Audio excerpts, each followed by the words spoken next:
começar, então, a falar hoje do capítulo 2 do livro. Deixa eu só colocar aqui. Capítulo 2 do livro, Instruindo o Coração da Criança, né? Antes da gente entrar propriamente no capítulo 2, e o título do capítulo 2 é 5 alvos da instrução formativa, né? Antes da gente entrar nesse capítulo 2 propriamente dito, a gente vai fazer uma recapitulação breve daquilo que a gente aprendeu na última vez que nós estivemos juntos, né? Uma recapitulação breve aí, né? Então a gente aprendeu no primeiro capítulo que a vida, ela é uma sala de aula muito eficaz, né? Nós e os nossos filhos também, nós estamos o tempo todo aprendendo com a vida. A vida, ela é muito capaz de ensinar, não só por meio de instrução intencional, mas também através das circunstâncias mesmo, né? E aí a gente aprendeu que se isso é verdade, a gente não pode, a gente não consegue, não tem como colocar a cultura secular em quarentena, porque a cultura secular, ela está aí, ela é inimiga da palavra de Deus, e como ela permeia toda a nossa vida, nós não temos possibilidade de colocar essa cultura secular em quarentena. A gente não consegue dizer, olha, eu vou pegar a cultura secular e vou colocar ela aqui em quarentena, e se eu colocar ela aqui em quarentena, ela não pode atingir os meus filhos. Não, isso não pode acontecer, porque ela abrange tudo o que há. Então, por causa disso, a gente deve ser intencional na educação dos nossos filhos, ensinando para eles a viver a partir das Escrituras.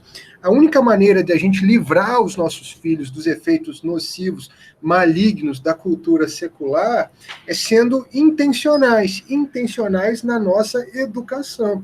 E nós precisamos ser intencionais ensinando os nossos filhos a viverem a partir das Escrituras. E aí a gente viu, na última vez que estivemos juntos, que o modelo para isso é o modelo de Romanos 12, versículo 2. Não vos conformeis com este século, não é? Mas transformai-vos pela renovação das vossas mentes, né? Então, o modelo de Romanos 12 nos ensina a identificar o inimigo, né?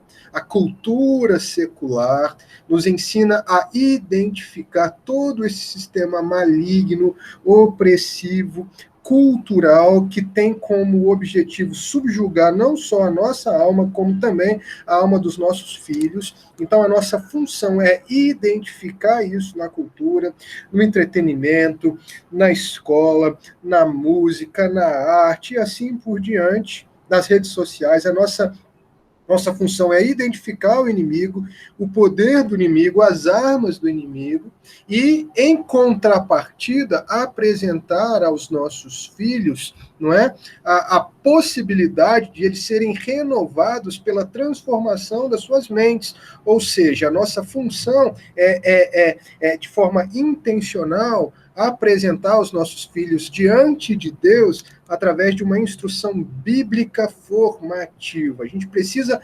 providenciar isso. E qual é o incentivo? O incentivo está no versículo 2 ainda, né? Porque se a gente não se conforma com esse mundo e é renovado pela transformação da nossa mente, o que é que a gente experimenta? A gente experimenta a boa, perfeita e agradável vontade de Deus. E o mesmo é em relação aos nossos filhos, né? Provérbios capítulo 22, versículo 6. Ensina o seu filho no caminho que ele deve andar, quando for mais velho, não se desviará dele. Então, qual é o nosso incentivo? O incentivo são as bênçãos de Deus, não é? O incentivo é a promessa de que os nossos filhos não serão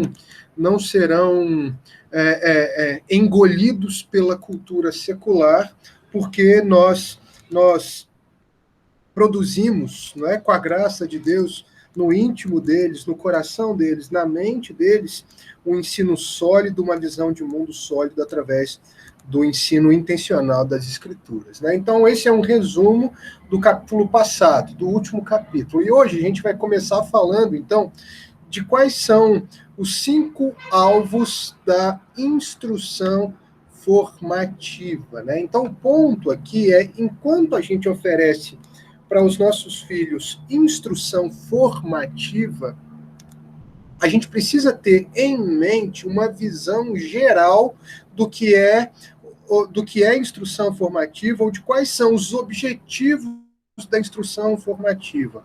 A gente precisa ter um norte para oferecer para os nossos filhos instrução bíblica formativa, instrução intencional formativa.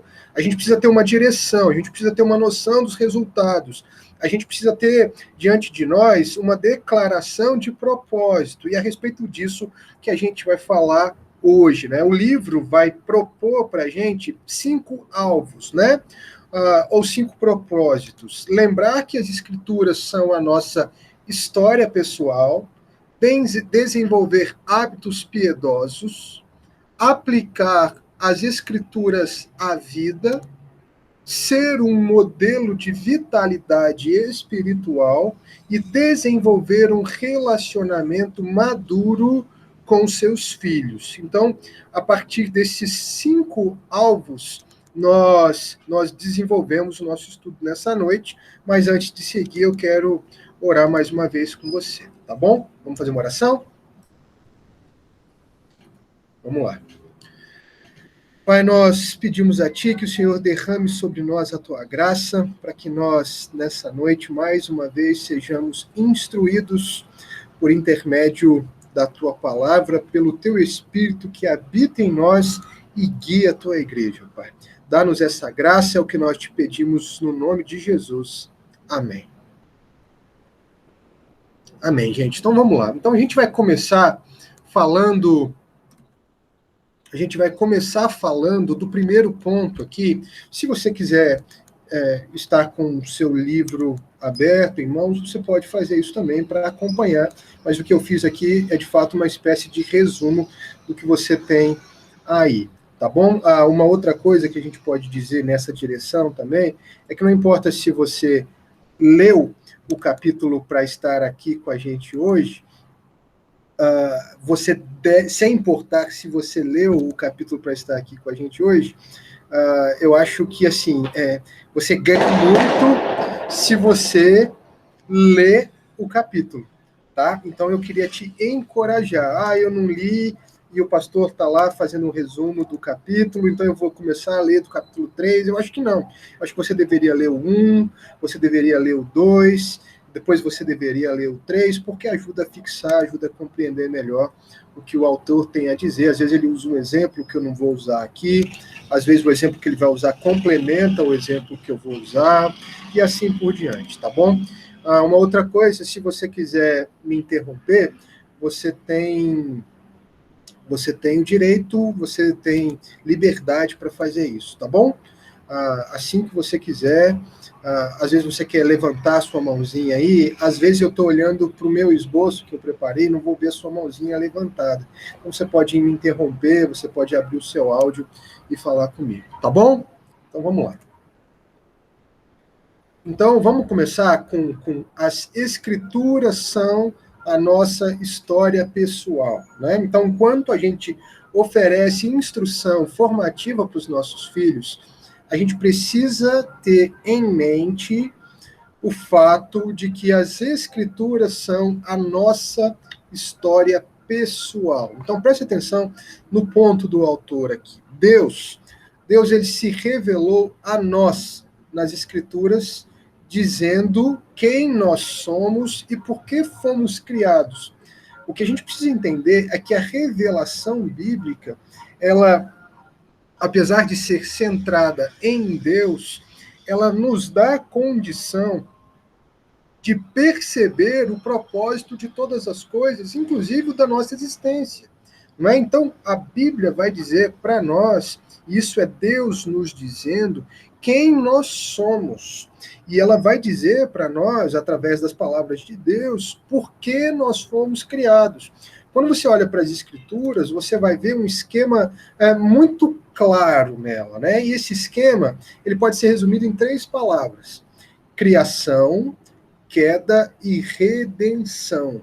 E esse sistema nas Escrituras ele é muito ele é muito claro, né? Ele é muito evidente, né? Nós temos nas Escrituras Deus criando todas as coisas, e ele cria todas as coisas para a glória dele, e ele declara que todas as coisas criadas são boas, mas o que é que acontece? O pecado entra na história da criação, e o pecado toma toda a história da criação, mas a partir do momento em que o pecado entra na história da criação como um todo, há no mesmo instante, uma promessa de redenção.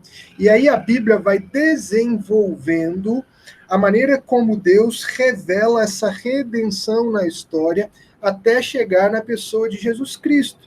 E aí nós aguardamos a consumação da história, o novo céu e nova terra, quando outra vez estaremos, digamos assim, no jardim do Criador. Então, quando a gente pensa na história da Bíblia, a gente pode resumir essa história em 3 palavras: criação, queda, que é a entrada do pecado no mundo, e redenção, que passa por Jesus Cristo e pela restauração de todas as coisas. E o que a gente precisa entender é que essas 3 palavras, elas são para a gente uma ferramenta para a gente compreender a vida como um todo, para a gente compreender todas as coisas, para a gente compreender a história da humanidade, para a gente compreender os últimos acontecimentos históricos, para a gente compreender as circunstâncias. Tudo pode ser resumido em criação, queda e redenção. A gente só consegue entender a vida. A gente só consegue entender a vida de maneira bíblica, de maneira honesta e de maneira real, se a gente compreende o contexto da criação, da queda e da redenção. Isso quer dizer que os nossos filhos, eles não podem entender por que eles estão no mundo, como o pecado afetou a vida deles e como a restauração ou como a redenção restaura aquilo que o pecado destruiu, se eles não conhecem de fato a sua própria história espiritual. Então esse é um ponto interessante, porque a gente pode dizer para os nossos filhos a respeito de criação, queda e redenção. Nós podemos contar aos nossos filhos as histórias bíblicas, mas se isso não estiver conectado com a realidade deles, não fará sentido nenhum. Se eles não entenderem, por exemplo, que eles pecam porque um dia Adão pecou, e entenderem que porque eles pecam um dia Cristo veio ao mundo para redimir pecadores, isso não fará sentido nenhum para eles, né? O ensino bíblico não fará sentido nenhum para eles. Deixa eu tentar explicar de uma outra forma aqui, né? Um conselheiro, ele precisa conhecer a história de quem ele vai aconselhar, não é verdade? Se ele vai aconselhar alguém, ele precisa conhecer a história dessa pessoa. Ele não pode sair dando conselhos de qualquer jeito, né? Aleatórios. Ele precisa saber da história de quem ele vai aconselhar. Ele precisa conhecer a história de vida, ele precisa conhecer o contexto, ele precisa saber o que está acontecendo. Por quê? Porque dessa forma, os seus conselhos vão ser mais profundos. Os seus conselhos vão ser mais eficazes, eles vão ser mais diretos. Da mesma forma, nós precisamos mostrar aos nossos filhos que as Escrituras tratam da história de vida deles. Quando a gente pensa nas Escrituras a partir de criação, queda e redenção, nós pensamos nas Escrituras a partir dos referenciais da nossa própria vida. Por que pecamos? Não é? Por que é que cremos em Jesus para a nossa salvação? Então a Bíblia fala da nossa história. A Bíblia fala daquilo que nós estamos experimentando. A Bíblia fala da história da humanidade e da nossa história. Portanto, a Bíblia não pode ser nem para nós, nem para os nossos filhos, algo como se fosse a história no noticiário, né? A Bíblia conta a nossa história. Quando a Bíblia conta a história do povo de Deus, nós precisamos mostrar para os nossos filhos que nós nos identificamos com esse povo. Então, se a Bíblia conta a história do povo de Deus, ela fala também da nossa história. Isso é verdade coletivamente, isso é verdade individualmente, não é? Porque Jesus é aquele que tanto redime o seu povo, como redime um povo que é formado de indivíduos, não é? Então nós estamos identificados com a Bíblia de maneira muito profunda. Os nossos filhos precisam entender isso. As Escrituras não falam somente sobre o povo de Deus do passado. Elas falam também sobre nós e sobre nossos filhos. Então, de certo modo, e o autor vai dizer isso, e eu acho muito legal, de certo modo, a Bíblia é o nosso álbum de família. Nós precisamos mostrar aos nossos filhos a conexão vital entre a poderosa história da redenção exposta nas Escrituras e as experiências diárias deles. Isso precisa fazer relação com a vida deles, né? Então, se você parar para pensar, nós hoje estamos vivendo entre o Éden e o novo céus e nova terra.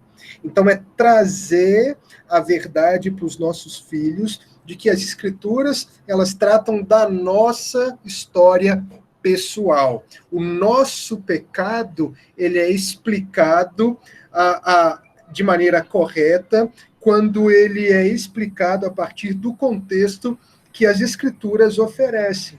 Então, cada vez, por exemplo, que os nossos filhos pecam ou obedecem a Deus, cada vez que nós, com eles, de maneira intencional, temos um tempo para tratar caráter, tratar o coração deles, nós devemos contextualizar isso com as Escrituras. Por quê? Porque são as Escrituras que vão oferecer o contexto adequado para essa instrução efetiva aos nossos filhos, né? Então, em primeiro lugar, as Escrituras são a nossa história pessoal, tá joia? Em segundo lugar, o livro vai nos dizer que nós devemos ter como alvo, como norte, enquanto ensinamos aos nossos filhos as Escrituras, a palavra de Deus, nós devemos ter como alvo o fato de que os nossos filhos devem desenvolver hábitos piedosos. Então, ensine os seus filhos a desenvolverem hábitos piedosos, ou seja, nós queremos formar neles jovens tementes a Deus. Nós queremos lhes ensinar a amarem a Deus. Então, preste atenção. A instrução na infância, ela resulta em padrões que serão resistentes à mudança. Então, Provérbios capítulo 22, versículo 6, vai nos dizer isso. Ensina o seu filho no caminho que deve andar, quando for mais velho, não se desviará dele. Então, a instrução na infância, ela resulta em padrões que serão resistentes à mudança. Agora, a questão é que isso pode ser tanto positivo quanto negativo. Por quê?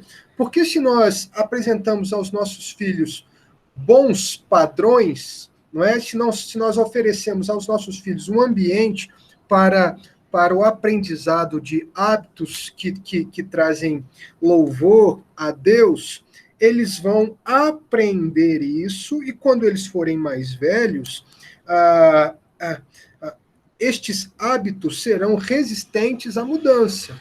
Mas o mesmo também pode acontecer do outro lado. Porque se nós não oferecemos isso para os nossos filhos, eles podem desenvolver hábitos que lá na frente serão muito prejudiciais da mesma forma, não é? E eles serão tão resistentes à mudança quanto os bons hábitos que nós demos a eles oportunidade de desenvolver.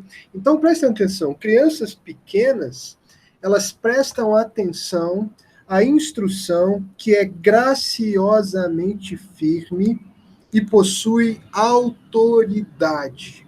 Então, as crianças, elas aprendem isso. Se a gente se coloca diante deles com uma postura graciosa, mas firme, e assim a gente demonstra autoridade conforme as escrituras, os nossos filhos, eles prestam atenção a isso, né?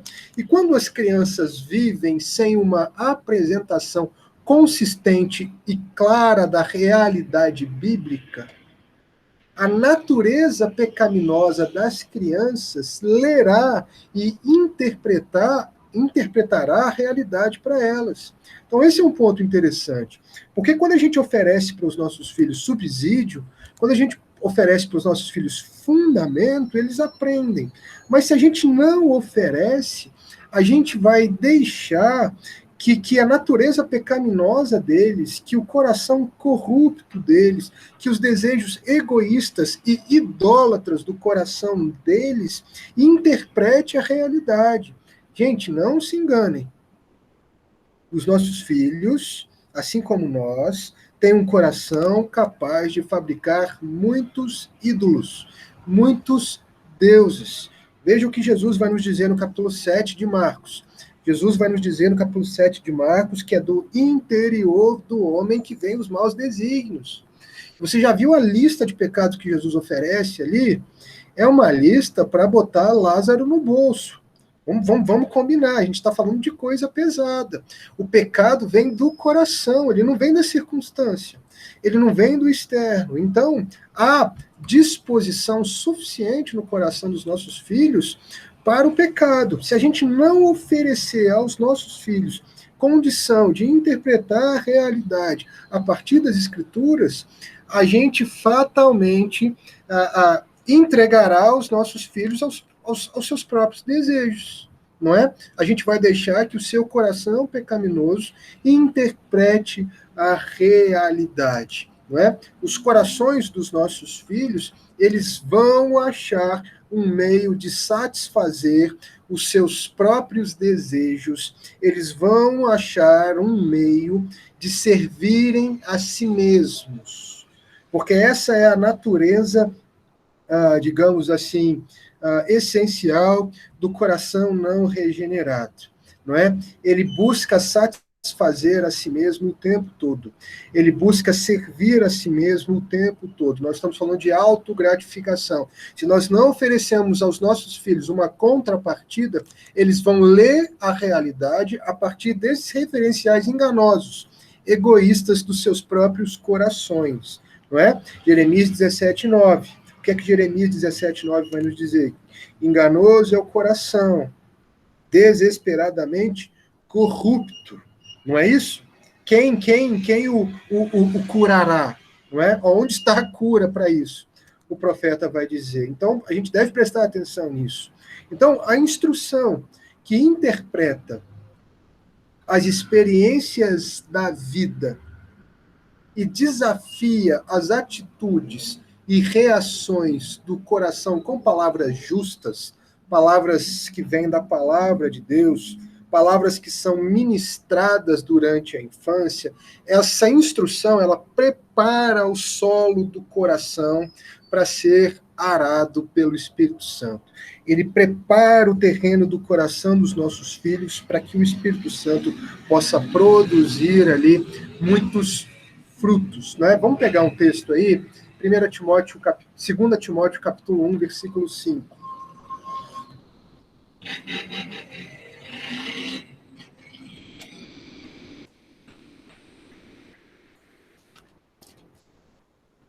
2 Timóteo 1:5.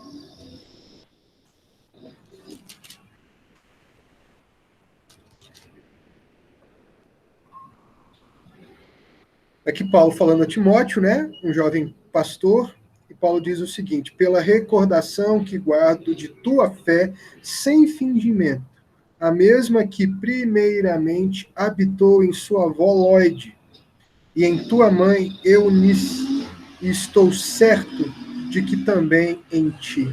Veja o que Paulo está dizendo aqui, né? Paulo está dizendo que Timóteo foi treinado em casa para amar a Deus. A fé sincera, genuína que Timóteo apresentava, ele aprendeu em casa, com a mãe dele, que aprendeu com a mãe dela, não é? Então, Timóteo era a terceira geração de crente aqui. Então, a gente vê como o ensino bíblico, ele tem, de fato, muitas razões para produzir frutos na vida dos nossos filhos, né? Aí a gente vai agora para, no mesmo livro, capítulo 3, versículos 14 e 15. Tu, porém, permanece naquilo que aprendeste e de que foste inteirado, sabendo de quem o aprendeste, e que desde a infância sabes as sagradas letras, que podem tornar-te sábio para a salvação pela fé em Jesus Cristo. Gente, que texto bonito, né? Paulo, mais uma vez, fazendo menção aqui, aquilo que Timóteo aprendeu em casa. Né? E Paulo fala para Timóteo: olha, você aprendeu bem, continua firme nestas mesmas convicções. Então, preste atenção, o que é que a Bíblia vai dizer a respeito de si mesma, sobre a sua capacidade de instrução? Vamos abrir a Bíblia lá em 2 Timóteo 3, versículos 16 e 17. Toda a escritura é inspirada por Deus e útil, presta atenção, útil para o ensino, para a repreensão, para a correção, para a educação na justiça, a fim de que o homem de Deus seja perfeito e perfeitamente habilitado para toda boa obra. Então, se nós queremos ensinar aos nossos filhos a serem homens e mulheres de Deus, a amarem ao Senhor, nós precisamos fazer isso por intermédio das Escrituras. Nós precisamos fazer isso por intermédio daquilo que nos é revelado nas páginas das Escrituras, levando em conta todo o seu contexto, né? Levando em conta toda a sua mensagem, de Gênesis a Apocalipse. Não é? Então, as Escrituras, elas têm grande potencial para nos auxiliar na instrução dos nossos filhos. Vamos ver mais um pouco a respeito disso. O que é que Davi, por exemplo, vai dizer sobre o poder das Escrituras na vida de um jovem? A gente vai ler um texto que é bem conhecido, Salmo 119, a partir do versículo 9.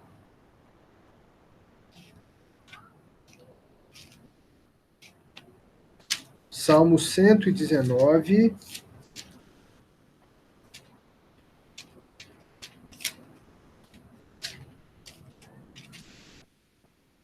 a partir do versículo 9.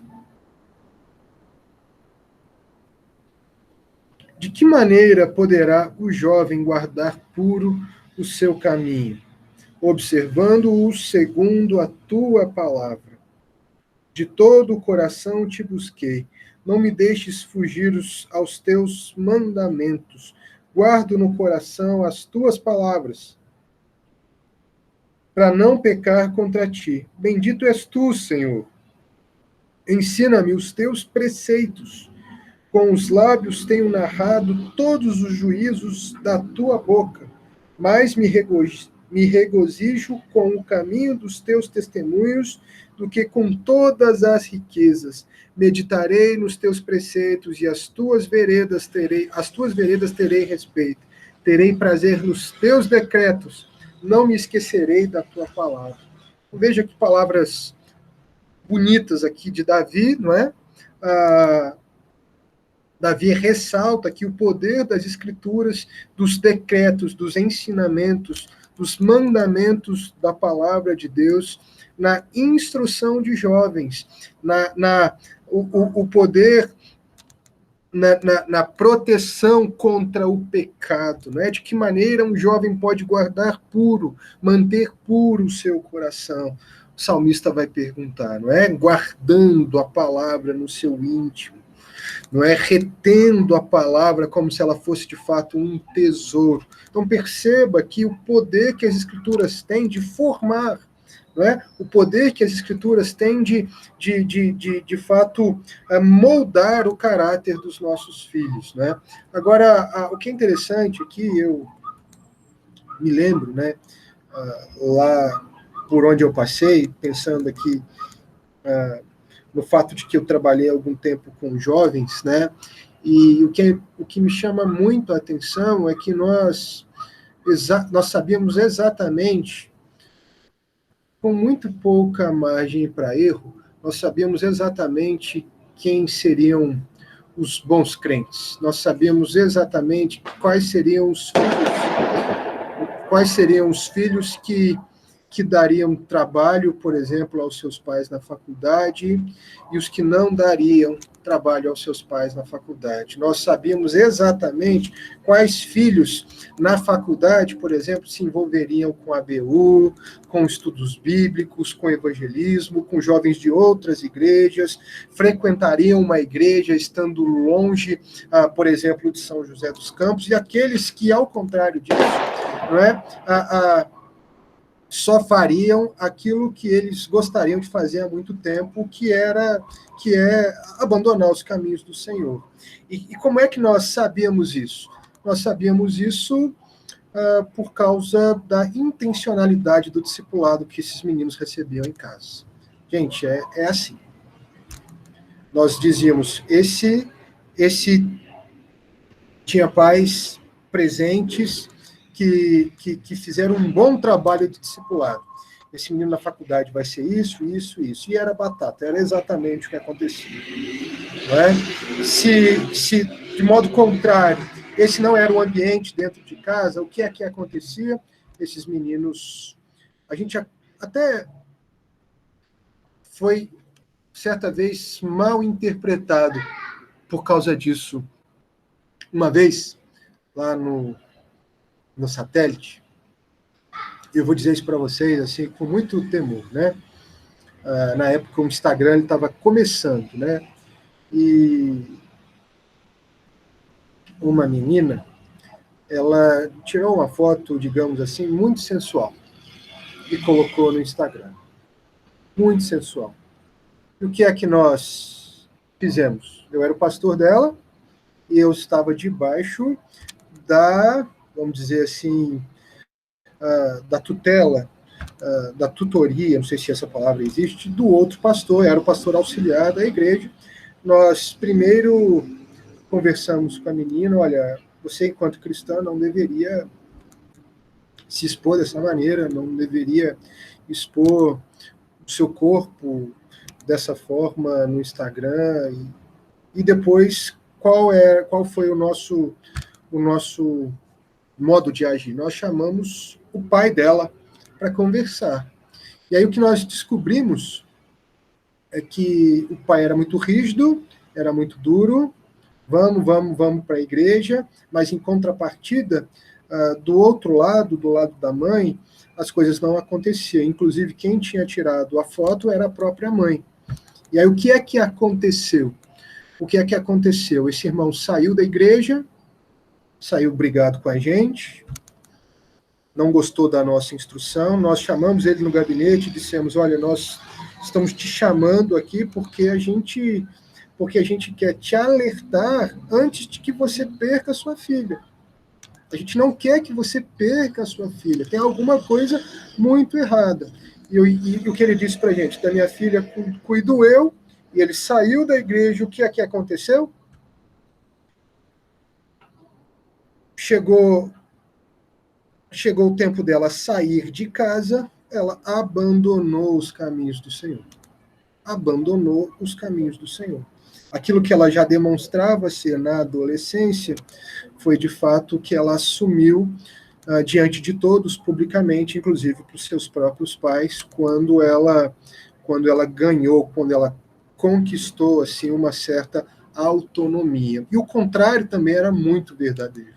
Quando nós vimos aquele ambiente onde o evangelho era central, isso era refletido na maneira como eles se comportavam também na faculdade. Né? Me lembro também, da mesma forma lá no Satélite, de um menino que todo mundo dizia que ia se desviar porque ele foi fazer Ciências Sem Fronteiras na França. Lá não tinha nem igreja para ele frequentar. Nem igreja não tinha para ele frequentar, porque ele foi para a França. O que é que aconteceu? O menino voltou de lá mais crente do que quando ele foi.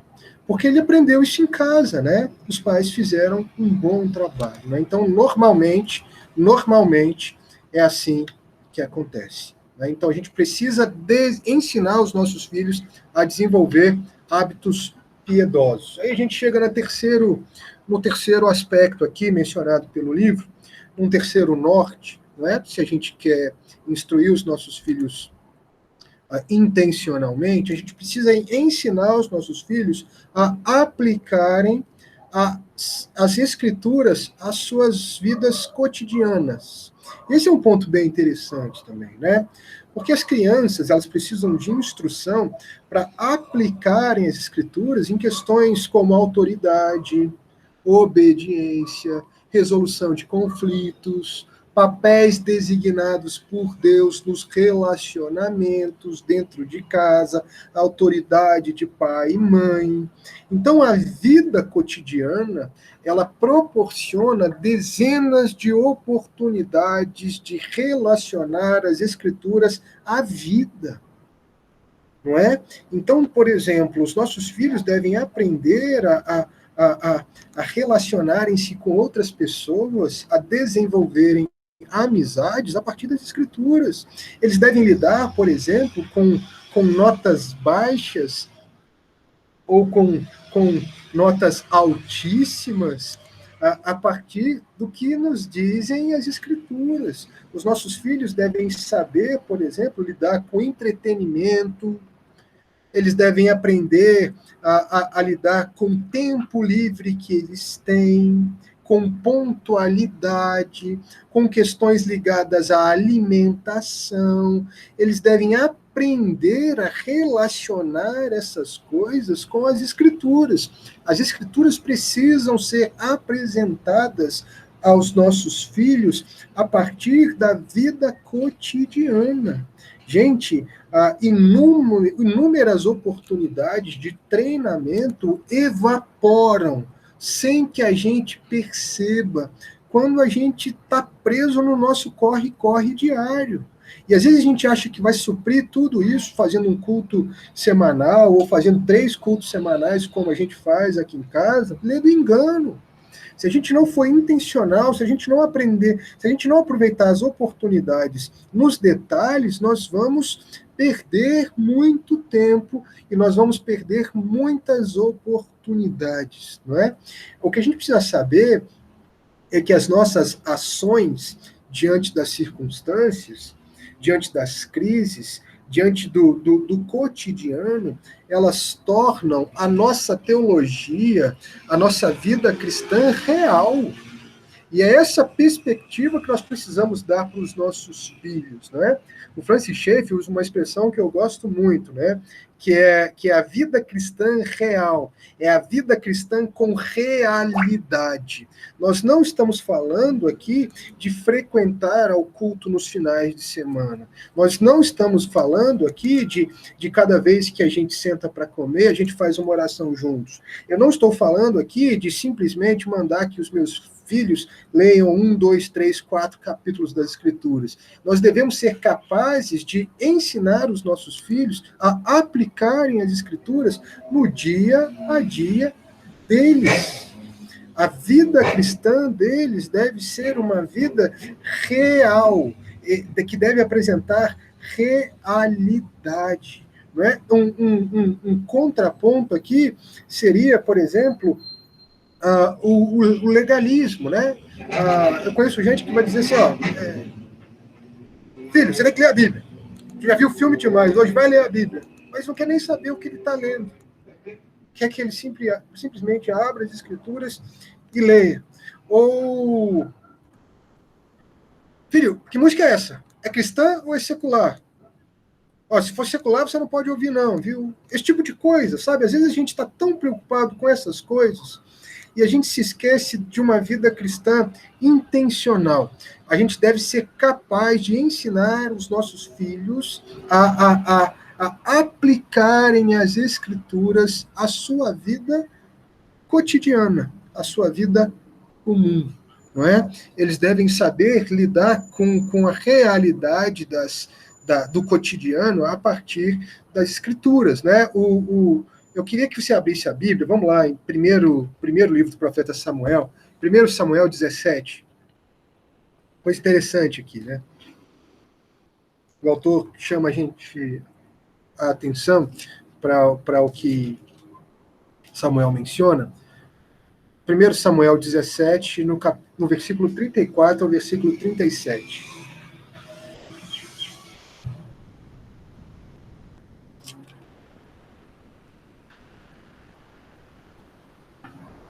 Respondeu Davi a Saul: teu servo apacentava as ovelhas de seu pai, quando veio um leão ou um urso e tomou um cordeiro do rebanho. Eu saí após ele e o feri, e livrei o cordeiro da sua boca, levantando-se ele contra mim.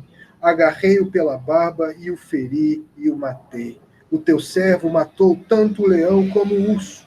Este incircunciso filisteu será como um deles, porquanto afrontou os exércitos do Deus vivo. Prestem atenção nesse relato aqui, porque ele é muito interessante. Vou ler o versículo 37 ainda. Disse mais Davi: o Senhor me livrou das garras do leão e das do urso. Ele me livrará das mãos deste filisteu. Então disse Saul a Davi: vai-te e o Senhor seja contigo. Veja que interessante aqui. É comum que os nossos filhos, principalmente se eles estão chegando na idade da adolescência, viajem um pouco. Viajem na maionese. Tenham ideias pouco usuais. Ideias que não condizem com a realidade. Não é? Mas esse não é o caso de Davi aqui. Presta atenção, a gente está falando de um adolescente, a gente está falando de um cara que provavelmente não era alto. E ele está diante de Golias. E Golias é aquele que fustiga, é aquele que blasfema contra o povo de Deus, que ameaça o povo de Deus diuturnamente. Os exércitos estão lá acampados, e ninguém tem coragem de enfrentar Golias. E de repente chega aquele moleque e diz o seguinte: olha, eu vou lá e vou dar um jeito nesse Golias aí. Eu vou acabar com esse Golias. Qualquer um poderia se virar e dizer: olha, esse Davi está maluco, como muitos dos nossos adolescentes. O que ele diz não condiz com a realidade. Mas se você prestar atenção, as palavras de Davi aqui, elas estão repletas de interpretações práticas das Escrituras. Davi conhecia a história do povo de Deus. Davi sabia como Deus havia arrancado o povo dele do Egito. Davi tinha experiência na própria vida de como o Senhor o havia livrado do leão e do urso. Davi sabia que Deus dava vitória ao seu povo cada vez que o incircunciso se levantava contra ele. Então Davi não estava maluco.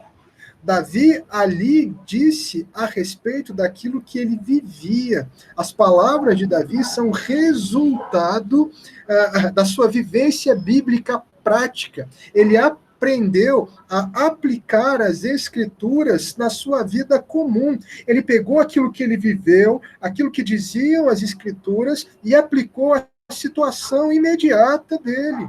Não era resultado da sua ingenuidade infanto-juvenil, da sua impulsividade infanto-juvenil. E é isso que a gente precisa dar para os nossos filhos, né? Condição deles interpretarem a Bíblia. Né? Eu quando fui para o seminário, eu fui enviado ao seminário por uma igreja que, apesar de ser uma igreja histórica, era uma igreja que estava envolvida assim com práticas meio neopentecostais, né? Então era muito esquema de cura, esquema de prosperidade, e a gente perde um pouco a simplicidade da vida cristã num ambiente desse. E aí quando eu cheguei no seminário, eu vi aquele pessoal orando pela manhã ensolarada, né? Agradecendo a Deus pelo sabor da comida, eu fiquei pensando, né? Eu nunca tinha visto isso. Mas é a realidade, a gente precisa dar aos nossos filhos condição de interpretarem a realidade a partir das escrituras. A realidade, a vida comum, o dia a dia, isso precisa fazer parte da vida deles, tá bom? Em quarto lugar aqui, a gente precisa ser para os nossos filhos, e talvez esse seja o ponto mais importante hoje, né? A gente precisa ser para os nossos filhos um modelo de vitalidade espiritual, tá bom? Seja para o seu filho um modelo de vitalidade espiritual. Se você quer ensinar os seus filhos a partir das escrituras, você deve ser para ele um modelo de vitalidade espiritual. Ser um modelo de vitalidade espiritual para os filhos é a maneira mais segura de ensiná-los a aplicar a verdade de Deus às circunstâncias da vida, não é? O autor tem uma frase aqui que, quando eu li, me causou muito temor, né? É aquele tipo de coisa que você lê e fala, nossa, eu posso estar perdendo muito tempo. Ele diz o seguinte: a paternidade que exibe um relacionamento vital com Deus em todas as alegrias e tempestades da vida é irresistível, tanto para crianças como para jovens. Eu vou ler de novo. A paternidade que exibe um relacionamento vital com Deus em todas as alegrias e tempestades da vida é irresistível, tanto para crianças como para os jovens. Forte, né, gente? E sério, muito sério, né? Eu me lembro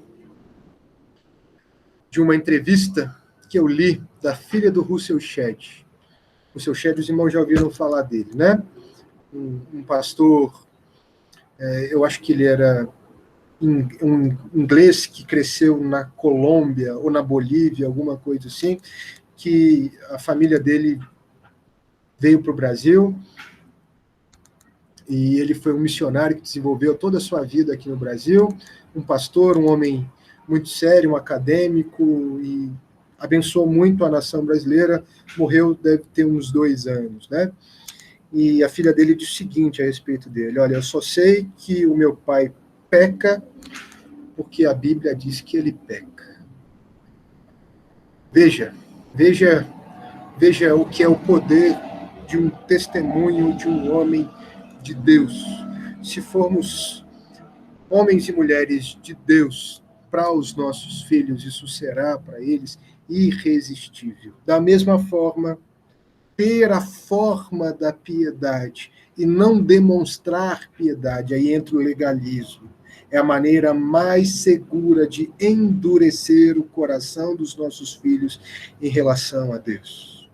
Eu tenho a impressão que é disso que o apóstolo Paulo fala, por exemplo, quando ele escrevendo aos Colossenses e aos Efésios, ele diz que os pais não devem provocar, não devem aborrecer os seus filhos, não é? Não devem suscitar a ira dos seus filhos. O ponto aqui, gente, é o ponto da incoerência, é o ponto da hipocrisia, é o ponto aqui do famoso legalismo. O legalismo é um problema muito sério. Por quê? Porque o legalismo faz o que eu falo, mas não faz o que eu faço. Então a gente às vezes quer ser com os nossos filhos ríspido e rígido demais, nós cobramos muitas coisas deles que nós não cumprimos. Quando o padrão ele é rígido demais, ele é impossível de ser cumprido. se as regras são muitas, uma hora nós cairemos em contradição. E os nossos filhos vão perceber isso. Então, se a gente tem a forma da piedade, mas não demonstra a piedade, nós podemos estar endurecendo o coração dos nossos filhos. Nós podemos endurecer o coração dos nossos filhos para o evangelho. Gente, os nossos filhos vão acreditar que o cristianismo é verdadeiro se nós conhecemos a Deus de fato e não apenas sabemos fatos a respeito de Deus. Então, eles vão entender a realidade, a genuinidade do cristianismo, se Deus é real para nós, se nós nos relacionamos com Deus, muito mais do que sabemos coisas a respeito de quem é Deus. O nosso relacionamento com Deus é a garantia de que o Deus da Bíblia pode ser conhecido. É a garantia de que o Deus da Bíblia pode ser conhecido pelo seu povo em todas as experiências da vida.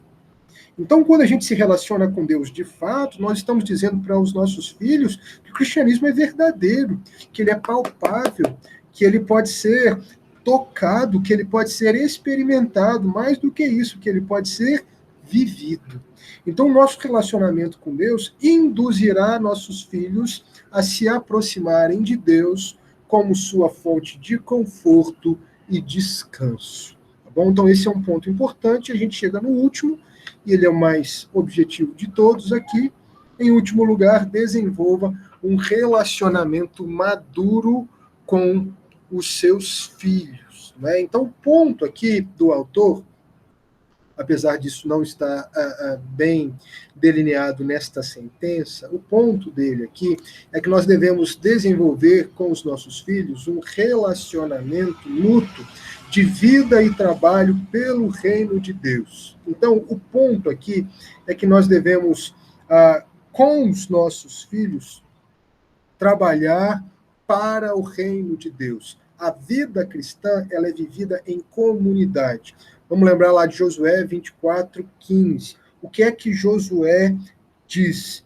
Eu e minha casa serviremos ao Senhor. Então, num lar cristão, isso deve estar evidente, não é? Embora cada um dos membros de uma família devam prestar um dia contas a Deus, não é? Isso quer dizer, individualmente, enquanto família, eles podem e devem trabalhar juntos para o reino de Deus.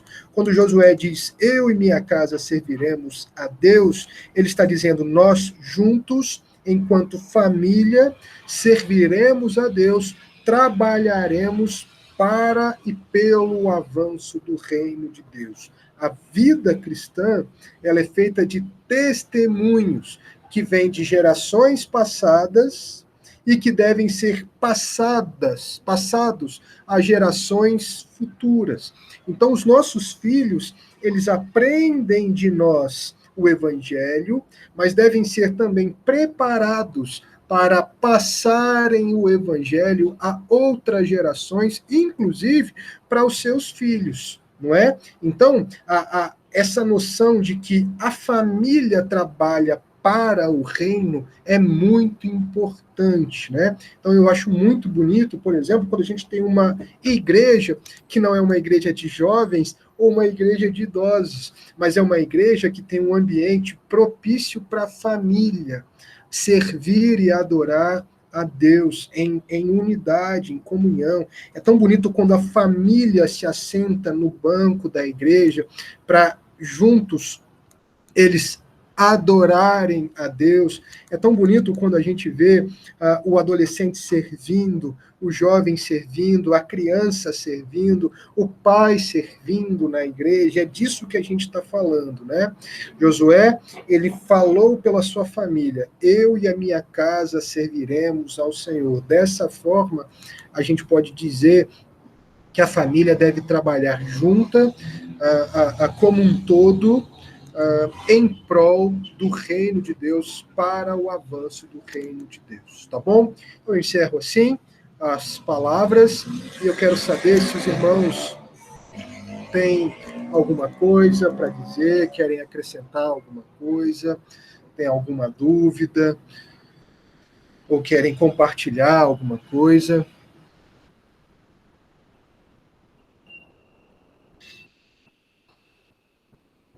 Tentei ser bem objetivo hoje aqui, para a gente ter um pouquinho de tempo. Mesmo assim, foi 1 hora.